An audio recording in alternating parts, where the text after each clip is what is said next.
welcome to Leaving Crazy Town with Finn and Dr. Sarah. What are we going to talk about today, Sarah? Well, we're going to talk In about 4 words or less. okay. So we talk a lot about fear and fear directing codependent behavior, but we were processing one fear in particular today, which is the fear of being trapped, because both of us have it. And we think We aren't the only ones that have it. we aren't the only ones that have it. And there's different permutations to it. So we're going to give some examples of when this arises and what you can possibly do about it. So think about it with yourself. Are there certain arenas, and give some examples, and I'm like doing this. Well, when you said, how can we avoid it? I was going to say, stay outside in open spaces. We're not necessarily talking about being trapped in a small room in a dark corner, although that is a trap. That is We're talking about yes. relationship, time, location. You don't. I was thinking about you in a car, I just went and looked at a boat yesterday with my sweetheart, and literally, you know what it was like? It was like the planes, trains, and automobiles. You know that movie, and there's a scene in there when two guys go into a hotel room, and the hotel room starts going like this, because like they're both having this like anxiety about sleeping in the same bed together. That's what I felt looking at this boat yesterday. I was like, "Whoa!" It was like because that boat was actually moving. No, it's called. I did feel seasick in the first 5 minutes. Okay, and I'm willing to look at both. And I told Sarah that she really struggled on a shuttle bus, which was on the ground moving. That a boat might. I don't know. Okay, but the bed, when I looked in where the bed is, the ceiling. Called the bunk. All right, the bunk. The ceiling was so low, and I was like, oh. All right, just gonna slide into this little space, and can't move. All right. So anyway, there's the physical trapped. Yes. Right. Either and then there's like the trapped of in somebody else. Oh, the situation with your dad. Right. Getting you to go in the car and then do it like, well, that's the origin. But yeah, my origin, I don't know what it is, but it's the same idea. Like I hate when other people drive, because if they say, let's go on this quick errand, and then I find out later, my wife, that was an origin from Margaret, would always say, do you want to go to this quick errand? And next thing you know, we're shopping and like 8 malls. No, we're in one store for 8 hours. Oh, okay. And I can't go anywhere. But yeah, so there's that kind of trapped. And then there's schedule trapped. There's schedule trapped and like getting together with people trapped in the sense of, and this is where it relates to codependency. A lot of codependent people, someone will say, hey, can you do X on Saturday? And you're like, sure, because you can't, you're afraid of hurting their feelings. You didn't pause, you had an auto. You had the auto response instead of the pause saying, can I get back to you, which is one of our tools. And then what happens is you not only feel trapped now that you're going to do something you don't want to do, but now you're like, how can I get out of it? What am I going to do? Like all of that. And some of that is like responding to a request based on what your calendar looks like, as opposed to how you feel. So for me, I'd be like, distinction. Yeah, like it just hit me. Instead of pausing and being like, let me get back to you, I want to see how I feel about that. I always am like, it's free on my calendar. Yes. Or I'll say, I got to check my calendar. I never consider like whether I want to do it or not. Oh, that's so brilliant. Yeah. And I am brilliant. I was asking Sarah earlier, is it okay to say, I'd love to do that as long as you're not going? So mean. I know I don't want to be mean, but there are a lot of people in our lives, right? Where we have tons of acquaintances. Yes. And we want to spend time with our friends and like going on, I don't know, like a hike, right? Right. And there's no right or wrong here, by the way. There's a select few people I would want to spend my time in the woods with. Right. Now, what if other people want to go or somehow don't have boundaries, so they ask to go or whatever? Like, that's where I get stuck. Yes. Because I do run into people who are like, and I know a lot of people because of being in recovery or whatever. And there's probably like a handful of people I would spend my personal like length of time with and enjoy it. So I don't know how to.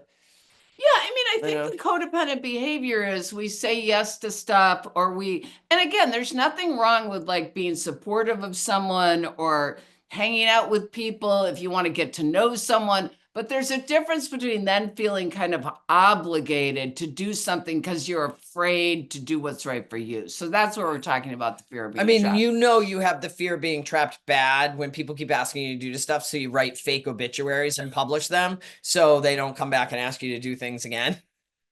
I want you guys to really think about the lengths that you've gone to at times to avoid something instead of addressing it directly.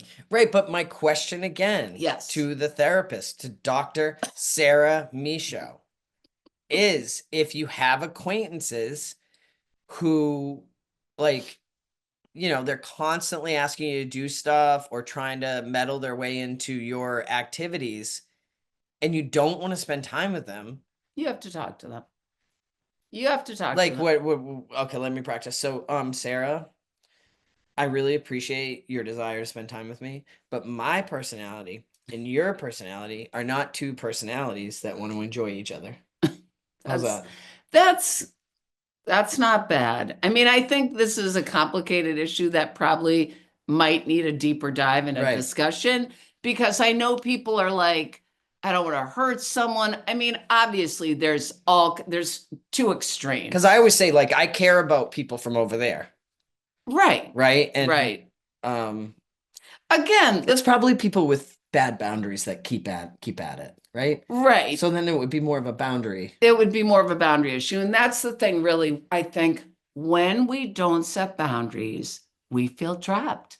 And that's the thing. We create it and then we're a victim to it. And then some people don't actually adhere to boundaries, though. Yes. Or we have an idea that there's a social boundary that people will abide by without speaking it, and they don't. Yes. That's the other thing. Yes. But it's not really a boundary, right? Unless you set a boundary. You have to vocalize it. It is interesting because I was just telling Finn earlier, my dad would not call me and ask if he could come over because he was afraid I'd say no, which probably was true a lot of the time. So he just arrived. He circumvented the... Yeah, so, which of course made me upset. So, and I had to start talking to him about boundaries. So I think sometimes people who are afraid of rejection, gosh, we're getting onto a bunch of different topics. I know, but trapped can come in any form. Yeah, so I would feel trapped by my dad just arriving because he wouldn't ask and I wouldn't have the opportunity to say no. So then it was my job to set the boundary, which is always hard, but critical if you want healthy relationships. And I don't want to feel trapped in my relationships. And I do know at times when I have, it's because I haven't spoken the truth about something. Right. Yes. And always. I know, like, the greatest thing about our friendship for me is I know right up to the minute I'm supposed to do something with you that you will honor that I'm like, I can't do it today. Like, I'm not feeling it. Or, and because of our relationship, it's not usually a last minute cancel. It's like, no, but there's, a particular reason. Sorry. I was going to say, and we can have our feelings. Like, I know that if I hurt you, I didn't mean to, and we can work it out. Same vice versa. Yeah. Like, ultimately, I want you to do what's right for you. Okay, go ahead. And to me, when you care and love people, is you don't want them to do things they don't want to do. Right. You want them to live their career. Right. The other form of trapped I was thinking about was in the form of expectations, which can be somewhat like what we're talking about. But the minute I start feeling like, and usually it's created in my head, right? That somebody has an expectation of me. Yes. And they haven't vocalized it, but I sense it from either their behavior or my history is like blasting it into my mind. Like they need me to take care of them, or they have an expectation that I'll deal with this or whatever. Right. And it's not usually accurate, but it definitely starts to kick up the trapped in me. Right. So it's looking at, if you have this fear, Finn and I both have experiences from our history that are legitimate that kind of created a fear. But now the problem is different relationship dynamics happen. The fear gets triggered, and I don't want to keep doing the same behaviors in the present. So for example, you might avoid someone or avoid a situation. And the problem with avoidance is, as Emma on Therapy in a Nutshell always says on her YouTube channel, avoidance never works because it just perpetuates the anxiety and the situation. because you avoid it and then it just keeps happening. Oh yeah. Yeah. And then there's more mess in the end. So you Yes. avoid setting a boundary and then you wait, and then last minute the whole situation blows up. It's 10 Yes. times worse. Yes. When you just make the call, cut the cord, boom, no Yes. issue. Yes. So we all have different behaviors to deal with this fear of being trapped. And really the problem with those things is they really haven't worked. So usually it's honest communication. It's choosing things that work for you. And like you often say, geez, if I'm not ready to set a boundary, I honor where I'm at. If I'm going to feel trapped, I don't know, going on a train with someone who's invited me, even if I know it's an issue, but I'm not ready to do it, then I don't do it. I mean, that's Right. kind of, Yeah, you know what I'm saying? Yeah, completely. Oh boy, I just had a thought and I left the building for a second. Well, what would be your self-seeking behaviors? If the behaviors, what did you do to deal with That's what I was trap? going to say. So that's what I was going to talk about. So what Sarah was saying, see, this to me is the key to recovery. Yes. I identify where my trapped feelings come from. Yes. I know the scenarios in which I feel trapped and set up. Yes. I know the behaviors that I typically would do when I feel that way. Yes. It's not fair now that I know to Yes. continue hitting other people up with those behaviors. Right? Yes. It's not fair to cancel last minute, blow people off, hide, avoid. Yes. I get really black and white, all or nothing. Like there's somebody, nope, can't have anything to do with that person. Right. Relationship's over. You had an expectation of me. Right. I'm done. Right. So those are things where I would say creating a mess with my stuff. Yes.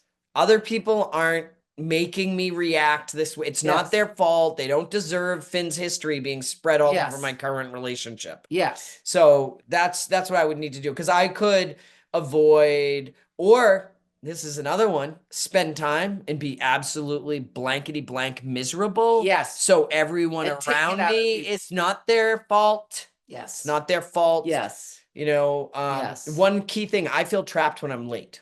Oh, got it. So I don't know if anyone else experiences this. If I'm running late, I feel trapped because now I don't get to get into the space I'm going to get acclimated, feel relaxed, whatever. So when I'm late, if you're in the car with me, if I'm not paying attention to what's going on for me, it is going to be a miserable ride. It comes because out now I'm like, say Sarah and I are going to a meeting, we're supposed to start at 7. I know we're going to get there at 7:10. I'm going to want to dump her off and leave her stranded because I don't want to go in the meeting at 7:10. I'm now anxious. I make it 100 times worse because I'm time trapped. I can't get there. So I'm driving recklessly. Like these are all things I've done in the past. I make people miserable.